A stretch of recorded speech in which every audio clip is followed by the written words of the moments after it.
दुखम व्यपोहै। आत्मदेव जी जोर जोर से रात्रि में रो रहे हैं, कह रहे हैं कि मैं कहाँ जाऊं, कहाँ रहूं, ये मेरा पुत्र ही मेरे लिए काल बनकर आ गया है, मैं अब जाऊं कहाँ। प्राणास्त्यजामि दुःखेन आकष्टम मम संस्थितम। सबसे अच्छा तो ये है कि प्राण त्याग लो, प्राण त्यागने के अलावा मेरे पास कुछ नहीं है। पहले भी आत्मदेव जी आत्महत्या करने के लिए जा रहे थे क्योंकि पुत्र नहीं है, आज पुत्र है फिर भी आत्महत्या करने के लिए जा रहे हैं। इसलिए संत ने कहा था कि कोई गारंटी नहीं कि पुत्र होने से तुम सुखी हो जाओगे। पुत्र जने तो भक्त जन या दाता या शूर, नहीं तो जननी बाज रहे व्यर्थ गवावे। शास्त्रों ने कहा महाराज यदि पुत्र की प्राप्ति हो तो अच्छा पुत्र होना चाहिए। पुत्र जने तो भक्त जन, घर में यदि पुत्र हो तो भक्त हो, या तो सूरवीर ही घर में निकले। ये सूरवीर और भक्त कब निकलेगा? जब माँ के गर्भ में हमेशा पुत्र होता है। हमेशा क्या करना चाहिए, क्या करना चाहिए? हमेशा भगवान का स्मरण करना चाहिए। ये नहीं महाराज गाली गलौज करो तो गाली गलौज वाला पैदा होगा, वो पैदा होगा गाली देना पहले शुरू कर देगा, क्योंकि माँ ऐसे करेगी। सबसे बड़ी यदि गुरु होती है तो सबसे बड़ी गुरु होती माँ। माता जन्मतः गुरु, सबसे बड़ी यदि गुरु होती है तो माँ होती है, क्योंकि माँ ही सब शिक्षा देने वाली माँ होती है। जब गर्भ में बालक रहता है उस समय हमेशा भगवान का चिंतन करना चाहिए, स्मरण करना चाहिए, सात्विक प्रवृत्ति में जाना चाहिए। ये धुंधली थी, धुंधली हमेशा उल्टा काम करती थी, तो धुंधली का बेटा भी धुंधकारी हो गया महाराज। आत्मदेव इतना दुखी हो गए अपने पुत्र को देख कर के आत्महत्या करने के लिए तैयार हो गए महाराज। प्राणात्यजामि दुःखेन आकष्टम मम संस्थितम। अब तो प्राण त्यागने के लिए जोर जोर से जैसे रोने लगे, उसी समय गोकर्ण जी ने अपने पिता की आवाज सुनी। कोई घर में अच्छी संतान होती तो अपने पिता के कष्ट के लिए दौड़ पड़ता है। गोकर्ण जी ने जैसे अपने पिता को रोते हुए देखा तो दौड़ते हुए आए, अपने पिता को पूछा कि आप रो क्यों रहे हो, रोने का कारण क्यों रो रहे हो? तो आत्मदेव जी ने पूरी घटना सुनाई। दुष्ट धुंधकारी मेरे लिए काल बनकर आ गया, मैं कहाँ जाऊं? आत्मदेव जी अपने पिता को समझाने लग गए। असारा खलु संसारो दुख रूप विमोहका। गोकर्ण जी अपने पिता को समझाते हैं, हे पिताश्री इस संसार में सुखी कौन है? संसार में सुखी कोई नहीं है। आपने विचार किया कि पुत्र होने से तुम सुखी हो जाओगे, कहाँ सुखी हुए? इसलिए असारा खलु संसारो दुख रूपी विमोहका। इस संसार ही दुखमय है। कोई तन दुखी, कोई मन दुखी, कोई धन बिन रहत उदास। थोड़े थोड़े सब दुखी, दुखी राम के दास। गोकर्ण जी अपने पिता को समझा रहे हैं, पिता संसार में सभी दुखी है, केवल सुखी है तो कौन? राम के दास। राम के दास, कृष्ण के दास जो बन गए हैं वही संसार में सुखी है, और जीवन में कोई सुखी नहीं है। बोलिए राधे राधे राधे राधे। आत्मदेव जी बड़ा सुंदर ज्ञान अपने पिता से कह रहे हैं। न चेन्द्रस्य सुखं किंचिन न सुखं चक्रवर्तिनः सुखमस्ति विरक्तस्य मुनेरेकांत जीविनः। इसको भागवत में गोकर्ण गीता कहते हैं। गोकर्ण जी अपने पिता को समझा रहे हैं, हे पिता जो इंद्र की पदवी में क्या वो सुखी है? वो भी सुखी नहीं है। न चेन्द्रस्य सुखम किंचिन न सुखम चक्रवर्तिना। चक्रवर्ती राजा भी सुखी कहा महाराज? दीन कहे धनवान सुखी, धनवान कहे सुख राजा को भारी। राजा कहे महाराज सुखी, महाराज कहे सुख इंद्र को भारी। इंद्र कहे चतुरानन को सुख, चतुरानन कहे सुख विष्णु को भारी। तुलसीदास विचार कहे हरि भजन बिना सब जीव दुखारी। हरि के भजन के बिना सभी दुखी है महाराज। केवल सुखी वही हैं जो हरि का भजन और उस परमात्मा का नित्य निरंतर गान करते रहते हैं। आत्मदेव जी को गोकर्ण जी समझा रहे हैं और 2 श्लोकों में बड़ा सुंदर उपदेश दिया गोकर्ण जी ने। क्या कहा? देहे स्थिमान् सुरुधिरे विमतिं त्यज त्वं जाया सुता दिशु सदा ममतां विमुञ्च पश्यानिशं जगदिदं क्षणभङ्गनिश्रं वैराग्यरागिरचिको भवभक्तिनिष्ठः। बड़ा ही सुंदर उपदेश दिया। इसको गोकर्ण गीता कहते हैं। गोकर्ण जी कहते हैं पिताजी, देहे मांस रुधिरे, ये अस्थि मांस रुधिर से बना हुआ ये शरीर, इस पे आप इतने तन्मय हो गए हैं। आपको केवल इस देह के नाते छोड़कर आपको केवल उस परमात्मा की शरण ग्रहण करनी चाहिए। त्यक्तुम जाया सुता दिशु सदा ममता विमुञ्च। आपकी जो ये ममता आपके घर में, इस ममता को आपको त्यागना पड़ेगा। जीवन में 2 रस्सियां हैं, एक अहमता की और एक ममता की महाराज। अहमता जो हमारे रिश्तेदार है, नाते हैं, उनमें हम अहमता करते हैं, ये मेरा है, ये उसका है, कर देंगे। और ममता अपने शरीर से हम ममता करते हैं, प्रेम करते हैं। कभी भी कोई कष्ट हो जाता है तो हमेशा दुखी हो जाते हैं। इसलिए गोकर्ण जी कहते हैं पिताजी, ये 5 भौतिक देह है, ये 5 भौतिक बना हुआ देह है। क्षिति जल पावक गगन समीरा पंच रचित यह अधम शरीरा। क्षिति जल पावक गगन समीरा पंच रचित यह अधम शरीरा। क्षिति जल पावक गगन समीरा, क्षिति जल पावक गगन समीरा। क्षिति जल पावक गगन समीरा। क्षिति जल पावक गगन समीरा। पंच रचित यह अधम शरीरा। पंच रचित अधम शरीरा। पंच रचित यह अधम शरीरा। पंच रचित अधम शरीरा। गोकर्ण जी कहते हैं पिताजी, क्षिति जल पावक गगन समीरा पंच रचित यह अधम शरीरा। ये शरीर अधम है। यदि हमने इस धरती में जन्म लिया है तो एक दिन अंत जरूर होना है, क्योंकि पृथ्वी जल तेज वायु और आकाश ये 5 भौतिक देह है महाराज। एक बड़ा सुंदर भजन आता है, आप सभी लोग मीठी मीठी तालियों की सेवा करते हुए गाएंगे। तूने अजब रचा भगवान खिलौना माटी का, तूने अजब रचा भगवान खिलौना माटी का।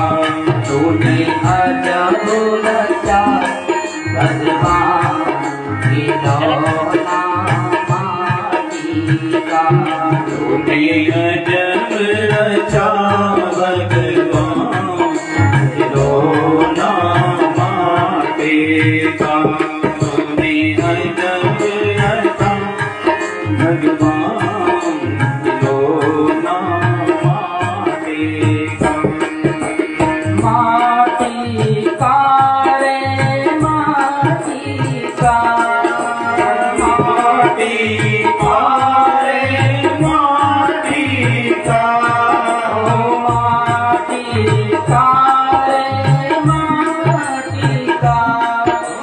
माटी का रे माटी का। तूने अजब रचा भगवान खिलौना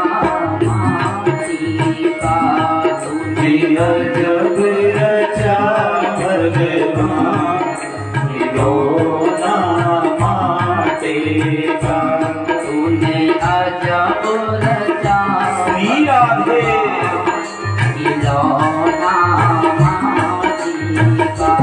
तूने अजब रचा भगवान खिलौना माटी का। मीठी मीठी तालियों की सेवा करते हुए, ऐसा नहीं हाथ खड़े करके, देखो कान में होते दे है, इसी से हमें परमात्मा का भजन करना है।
तूने अजब रचा भगवान खिलौना माटी का। तूने अजब रचा भगवान खिलौना माटी का। तूने अजब हे हरि भगवान खिलौना माटी का। तूने अजब रचा भगवान खिलौना माटी का। प्रेम से मीठी मीठी तालियों की सेवा करते हैं।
अजब रचा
गुरु चरण झुकन को शीश दिया गुरु चरण झुकन को और आप दिए करता खिलौना तेरा।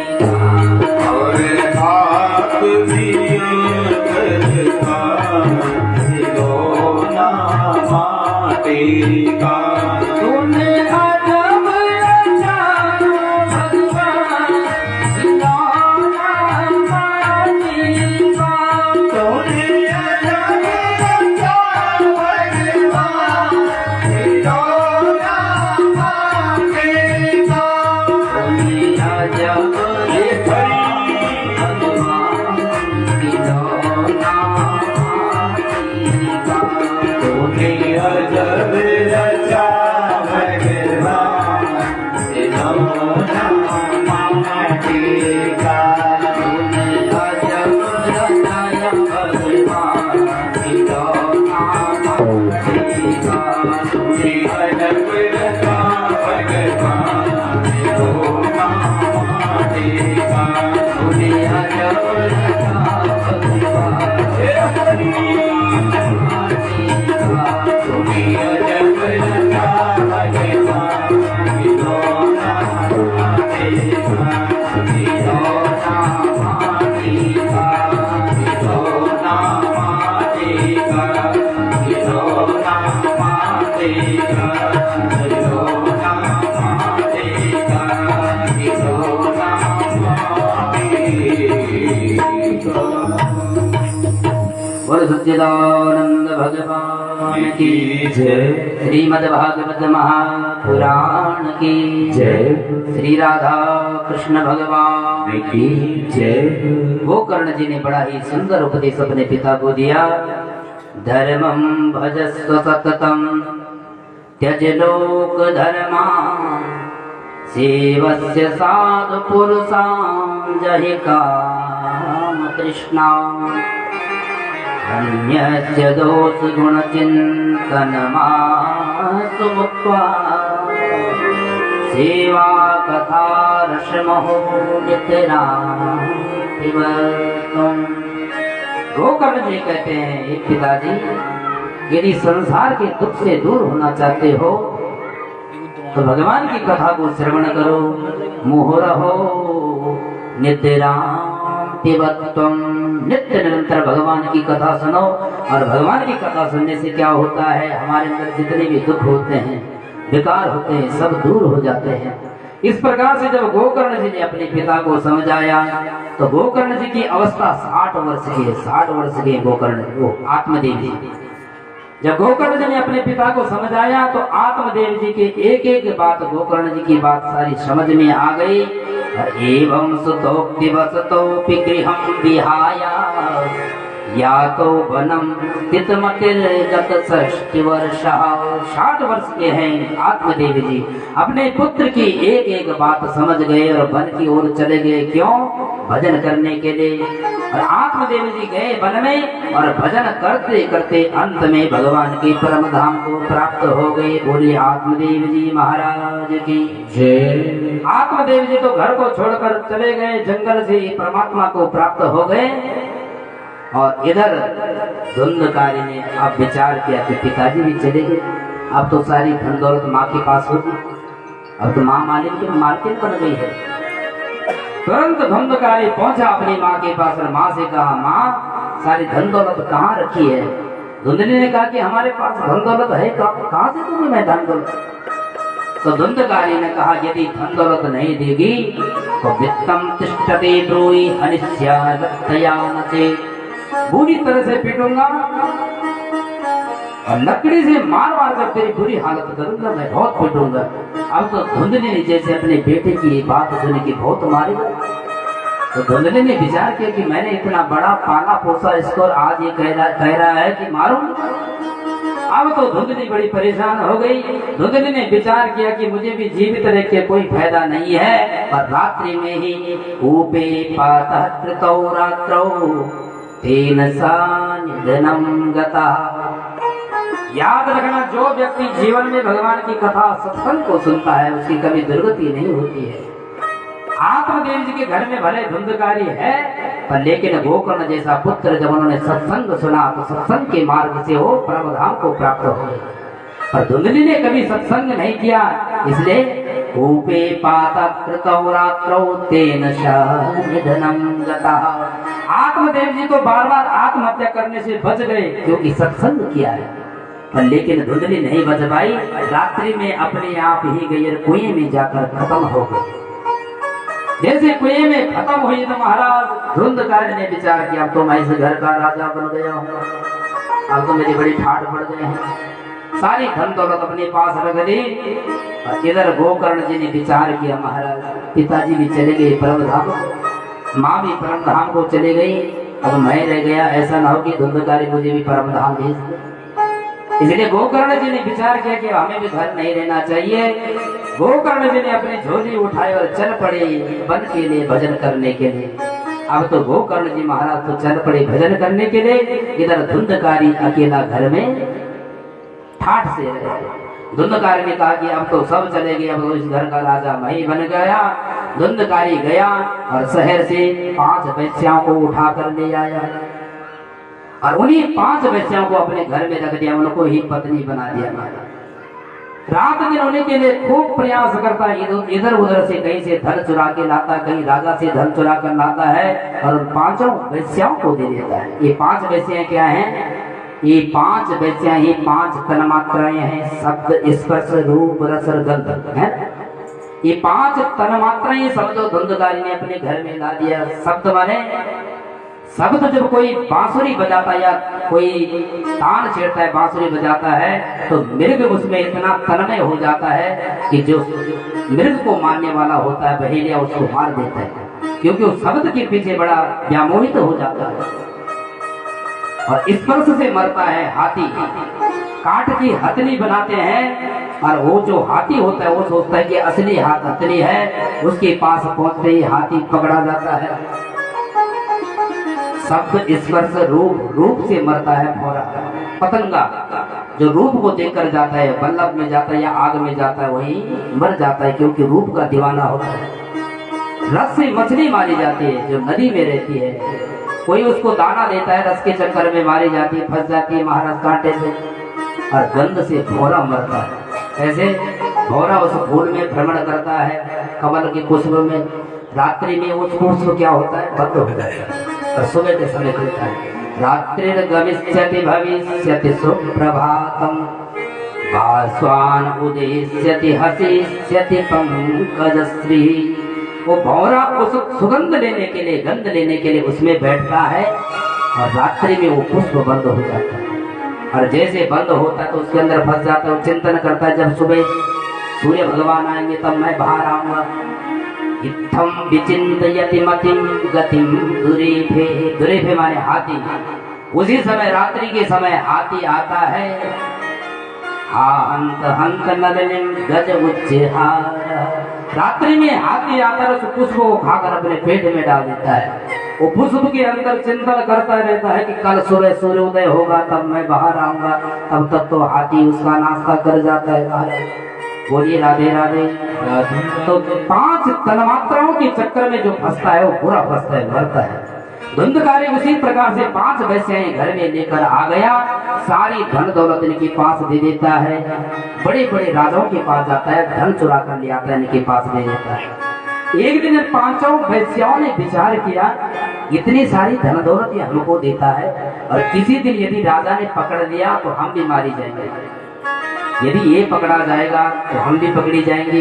इससे बढ़िया ऐसा करो, हमारे पास धन दौलत बहुत सारी हो गई है, आज इस धुंधकारी को ही समाप्त कर दो। महाराज वैसे ही तो मतलब ही होती है, उनको तो धन मिले।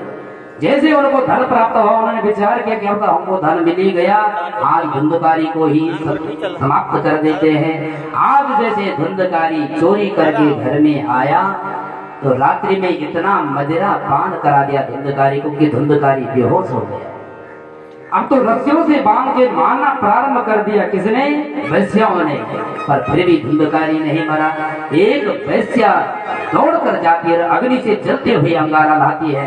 तप्तांगार समूहास तन मुखे ही चुप चुप हो, अग्नि ज्वालाति दुखेन व्याकुलो निधनम गतः। अंगार ले आई और अंगार ठूसने लग गई धुंधकारी के मुंह में, और जैसे अंगारे ठूसे महाराज उसी समय धुंधकारी प्राणांत हो गया। बोलिए श्रीमद् भागवत महापुराण की जय। अब जैसे धुंधकारी मरा तो वैसे ही बड़ी प्रसन्न हो गई है, धुंधकारी मर गया। महाराज गोकर्ण जी तो यात्रा करने के लिए जा रहे हैं, इधर धुंधकारी मर गया, और जब महाराज दुर्गति से मरा है तो प्रेत तो बनना पड़ेगा। तो धुंधकारी एक महान प्रेत बन गया। एक दिन की बात है, गोकर्ण जी ने विचार किया कि मेरे पिता भी चले गए हैं, मेरी माँ भी चली गई है, इनको समाचार मिल गए कि मेरे भाई भी परम धाम को चले गए। तो गया में गए, गया में पिंडदान करके आए, तीनों का पिंडदान करके। और पिंडदान करने के पश्चात में अपने घर में आए पुनः कि चलो एक बार देखते हैं कि हमारे घर की क्या समाचार है। घर में जैसे आए महाराज तो अंदर तो गए नहीं, उसी वृक्ष के नीचे सोने पड़ गए महाराज। जैसे आसन लगा के रात्रि में सोने लगे, उसी समय एक महान प्रेत उनके आगे आया। कभी किसी रूप में आता है, कभी किसी रूप में आता है। गोकर्ण जी ने पूछा, कस्तम आप कौन हो भाई? पर लेकिन ये प्रेत है, ये बोल नहीं पाता। संज्ञा मात्रम चकार। जब व्यक्ति प्रेत बनता है उसको केवल सुई बराबर उसका छेद होता है, मुंह होता है, केवल हवा लेने के लिए, जिंदा रहने के लिए। तो जब कुछ बोल नहीं पाया, संज्ञा मात्रम चकार, कुछ नहीं बोल पाया। गोकर्ण जी बार बार पूछते हैं, अरे कौन हो भैया? तो महाराज सकृन मेषा सकृत हस्ती सकृच महिषो भगवत। कभी मेढ़ा बन जाता है, कभी हाथी बन जाता है, कभी बड़ा भैंस बन जाता है, अनेक रूप उस प्रेत ने धारण कर दिए। अब तो गोकर्ण जी बड़े चिंतित हो गए, महाराज कौन है? पर गोकर्ण जी हमेशा गायत्री का जप करते हैं, और गायत्री में ये शक्ति है, ये भगवान ब्रह्मा जी ने ब्राह्मणों को दी है। हमेशा गायत्री का जप करते हैं। गायत्री मंत्र से मंत्र को अभिमंत्रित किया, उस मंत्र से जैसे ही उसकी तरफ देखा उस जल को, उसी समय वो बोल पड़ा, अहम भ्राता पदीयोस्मि धुंधकारीति नामतः स्वकीयेनैव दोषेण ब्रह्मत्वं नासितं मया। ओ प्रेत आत्मा बोल पड़ा, अहम भ्राता त्वदीयोस्मि, मैं आपका भाई हूँ। गोकर्ण जी ने कहा कि मेरा भाई? धुंधकारी नामता, मेरा नाम धुंधकारी है, मैं आपका भाई था। स्वकीयेनैव दोषेण ब्रह्मत्वं नासितं मया। मैंने जीवन में इतने दोष किए, इतने पाप किए, जिसके कारण मुझे ये प्रेत बनना पड़ा। गोकर्ण जी ने कहा, रे भैया तुम यदि प्रेत बने हो, मैंने तो गया में जाकर तुम्हारा पिंड किया, फिर भी तुम्हें मुक्ति नहीं मिली। धुंधकारी ने कहा, गया श्राद्ध सतेनापि मुक्तिर्मे न भविष्यति। गया में यदि तुम हजारों श्राद्ध भी कर दोगे तभी मेरी मुक्ति होने वाली नहीं है। गोकर्ण जी ने कहा कि जिसका श्राद्ध यदि गया में होता हो तो मुक्त हो जाता है, फिर तुम कैसे नहीं हुई? उसने कहा कि मैं छोटा मोटा प्रेत नहीं हूँ, बहुत बड़ा प्रेत हूँ, प्रेतों का भी बाप हूँ महाराज। तात्पर्य क्या है, जब गया जी में सभी मुक्त होते थे फिर आत्म एक धुंधकारी क्यों नहीं हुआ? ये बड़ा प्रश्न है। इसलिए महाराज वो मुक्त नहीं हुआ, क्योंकि धुंधकारी का जो गोत्र था वो अलग था और गोकर्ण जी का गोत्र अलग था। गोकर्ण जी को आज तक ये पता नहीं था कि ये तो दूसरे का ही बच्चा है, तो दूसरे ने मेरे घर में दिया था। इसलिए गोत्र उच्चारण गलत करने की वजह से गया में भी मुक्त नहीं हो पाया। बोले श्रीमद् भागवत महापुराण की। इस प्रकार से जब धुंधकारी ने अपने भैया से कहा, महाराज गया में जाके तुम हजारों श्राद्ध कर लो, मुझे मुक्ति नहीं मिलने वाली। अब तो महाराज गोकर्ण जी ने कहा कि अभी ऐसा करो, तुम अपने स्थान पे जाओ, मैं कुछ सोच विचार के करता हूँ। अनेक बड़े बड़े संतों से पूछा लेकिन कोई उत्तर नहीं दे पाया। अब तो गोकर्ण जी बड़ी परेशान हो गए। हमेशा भगवान सूर्य नारायण की पूजा गोकर्ण जी करते हैं हमेशा। और याद रखना, सूर्य भगवान को हमेशा जल चढ़ाना चाहिए, और जल नहीं तो कम से कम क्या करना चाहिए, प्रणाम करना चाहिए। आदित्य नमस्कार ये कुर्वन्ति दिने दिने जन्मांतर सहस्रेषु दारिद्र्यमनोपजायते। जगत के साक्षी देवता यदि है तो भगवान सूर्य नारायण। अगर सूर्य न होते तो आप यहाँ कहाँ से बैठे होते हैं? इसलिए महाराज सूर्य की आराधना, अगर जल नहीं चढ़ा सकते तो सुबह प्रणाम करना चाहिए। भगवान सूर्य नारायण केवल नमस्कार करने से प्रसन्न हो जाते हैं। नमस्कार प्रिया भानु जलधारा प्रियो शिवा। भगवान सूर्य नारायण नमस्कार करने से प्रसन्न हो जाते हैं, और भगवान भोलेनाथ केवल जल चढ़ाने से खुश हो जाते हैं। केवल जल चढ़ा दो बस, क्योंकि हिमालय में रहते हैं, और जो हमेशा बर्फ के बीच में रहता है उसको गर्मी पसंद आएगी क्या? कभी भी नहीं है। इसलिए उनको जल ही पसंद आता है। और अलंकारा प्रिय विष्णु, और भगवान नारायण को अलंकार प्रिय है। उनको माला चढ़ा दो, चकाचक उनको खूब श्रृंगार करा दो, भगवान कृष्ण खुश हो जाते। और गणेशो मोदक प्रिय, गणेश जी को मोदक लड्डू चढ़ा दो तो गणपति जी महाराज खुश हो जाते हैं, सारी मनोकामना सिद्ध हो जाती है। इसलिए ये सूर्य की आराधना करते हैं। कौन? गोकर्ण जी महाराज। अब इन्होंने विचार किया कि जब कोई नहीं बता रहा है तो भगवान सूर्य से पूछता हूँ। ऐसा सामर्थ्य होता था उस समय कि सूर्य से सीधे डायरेक्ट बात होती थी।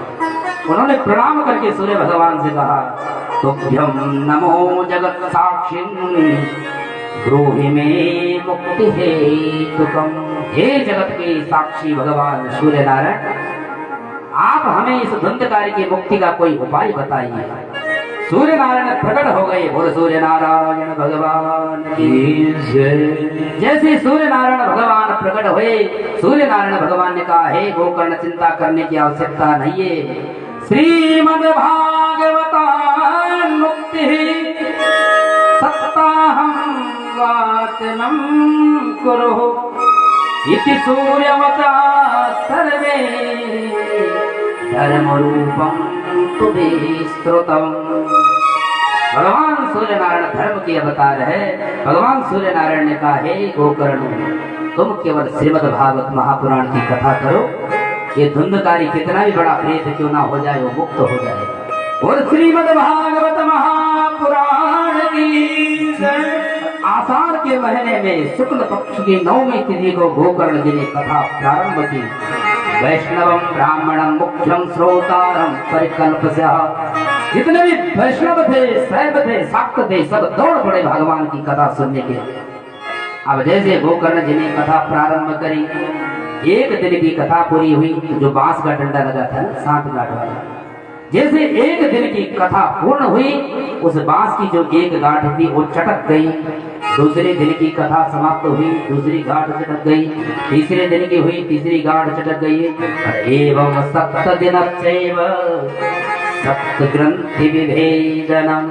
जैसे ही 7 दिन की कथा पूर्ण हुई, उसी समय 7 गांठ चटक गई और उसके मध्य से धुंधकारी प्रकट हो गया। दिव्य रूप धरो जात तुलसी दाम मंडिता पीतवाता घनश्यामो मुकुटी कुटिलांडिता। धुंधकारी ऐसे दिव्य रूप धारण करके आ गए, ऐसा लगा जैसे साक्षात कृष्ण ही वहां उत्पन्न हो गए हो। पीतवासा घनश्यामो, पीत वस्त्र धारण कर रखे हैं। अब तो गोकर्ण जी पहचान ही नहीं पाए महाराज कौन हो। धुंधकारी ने कहा, आपने तो मुझे मुक्त किया, पहचान नहीं रहे, मैं तुम्हारा भाई धुंधकारी हूँ। आपने ऐसी दिव्य कथा मुझे सुनाई जिस कथा के माध्यम से मैं तृप्त हो गया। अब तो महाराज धुंधकारी ने हाथ जोड़कर अपने भैया से कहा और भागवत जी की महिमा गाते हुए कहते हैं, धन्या भागवती वार्ता